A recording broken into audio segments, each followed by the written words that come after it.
Halo teman-teman, perkenalkan nama saya, Cirel Zindia Matapu, dengan NIM 15012101775, dari kelas AB 4509. Tata Kelola Perusahaan, dosen pengampuh Bapak Agung Agustriatno.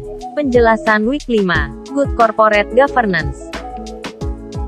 Good Corporate Governance atau biasa disingkat GCG, terdiri dari kata good yang berarti baik atau dapat diterima dan corporate governance adalah tata kelola, yang dapat disimpulkan bahwa hal yang mengarahkan dan mengendalikan perusahaan agar mencapai keseimbangan.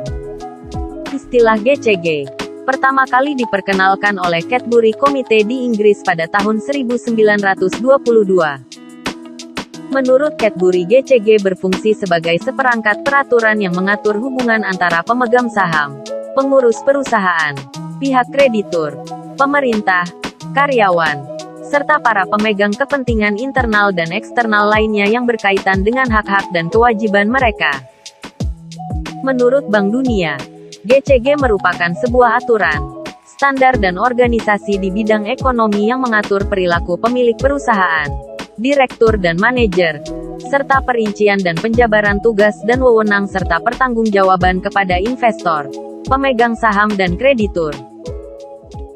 Dari definisi yang sudah dipaparkan, inti dari good corporate governance adalah hal yang mengatur sebuah sistem dalam perusahaan.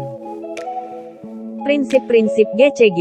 Di dalam GCG ada istilah yang dikenal dengan tarif, transparansi, accountability, responsibility, independensi, fairness. Transparansi. Segala sistem perusahaan dipaparkan secara terbuka, baik itu dalam pengambilan keputusan dan informasi yang relevan mengenai perusahaan. Contoh, proses recruitment dilakukan secara terbuka, mulai dari informasi lowongan secara publik dan pengumuman hasil akhir karyawan yang lolos seleksi. Accountability. Kejelasan fungsi, pelaksanaan, dan pertanggungjawaban organ, sehingga pengelolaan perusahaan dapat terlaksana secara efektif. Contoh, staf bagian akuntansi melakukan pembukuan secara jelas atas setiap transaksi di dalam perusahaan. Responsibility. Kesesuaian di dalam pengelolaan perusahaan terhadap peraturan perundang-undangan dan prinsip-prinsip korporasi yang sehat. Contoh, karyawan datang tepat waktu dan langsung melakukan tugas yang diberikan atasan dan menyelesaikan sesuai deadline yang ditentukan oleh atasan. Independensi. Perusahaan dikelola secara profesional tanpa benturan dan pengaruh atau tekanan dari pihak manapun.